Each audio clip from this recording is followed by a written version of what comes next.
Hi there. Whoa, won't you look at that? There's a new horror film and it's called The Black Phone and everybody loves it, but whoops, sorry, I didn't love it. It's not bad or anything, but I just find it to be...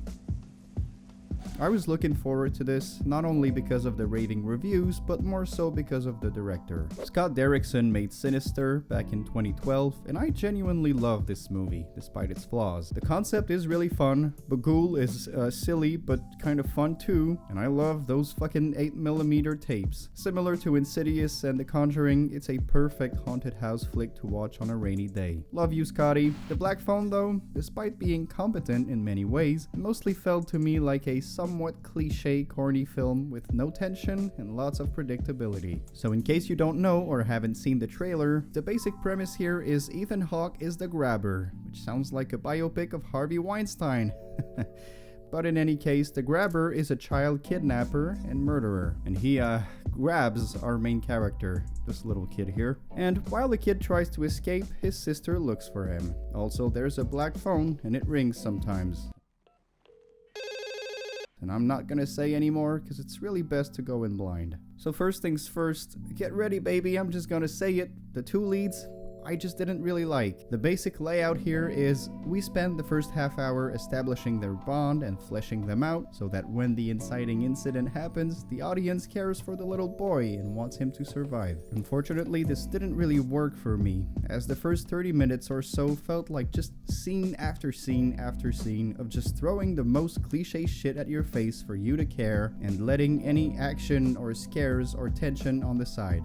Oh no, little kid gets bullied and has a shitty drunk dad and he loves his sister, etc, etc. You can just see it coming from a mile away. It ends up being a 30-minute of boring, predictable scenes, and I just wanted the film to pick up the black phone, that is. But then once the kidnapping happens, the character development just kind of stops, and it's solely about, I gotta get out of here. The thing is, for me, once the kid is in captivity, alone in that room, I feel like that's when the development should matter the most. I don't know why, but the film 1408 comes to mind, where this whole time the character is stuck in the hotel room trying to escape, and the scares versus the character drama stuff is very well balanced. I wish I just could have learned a little more about this kid throughout the film and maybe show some vulnerability to his character, because he's just blank-faced the whole time.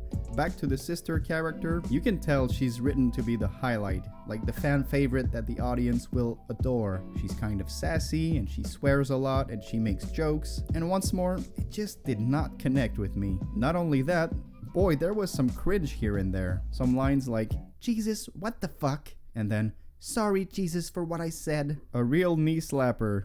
For a tension-filled thriller, there was not much tension, nor many thrills. In The Black Phone, whenever something suspenseful happens, it just abruptly ends after a minute. You don't even have time to clench your fists and your butthole, because the scene is already over. This is especially true for the climax, which I'm not gonna say anything about, but I will say that everything just happens and ends, as if the screenwriter just thought, alright, I'm tired, let's just, here, everything gets resolved in a minute and a half. And that's one of my main gripes with the movie.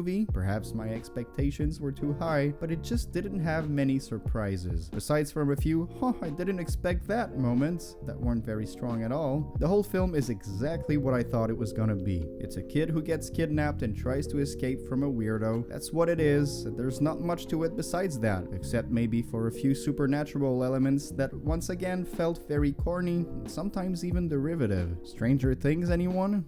If you know, you know. The one thing I absolutely loved in this film was Ethan Hawke as the tickler, the grabber, sorry. Seriously, my buddy Ethan brought his A-game, and he showed a surprising variety of emotions to layer his character. Mr. Grabby Hands was unsettling, and most of his dialogue was genuinely interesting. Like, I wanted to know more about his psyche. They left just enough mystery for us to want more instead of having too much. I just wish we could have seen a little more of him. All in all, although I've been awfully bitchy about this one, don't get me wrong, it's a perfectly fine and enjoyable little thriller. Hell, I'll take this over Fantasy Island or Truth or Dare. This one at least felt like it had a vision and people that cared. I assume it's simply a case of, this wasn't for me. But don't take my word for it, people love it, and perhaps you will too. In my case, besides for a great villain and some decent scenes here and there, the whole thing felt very forgettable, and I'm gonna give give The Black Phone a 6 out of 10. Thank you very much for watching, and keep watching horror movies. It's good for your health. Bye bye.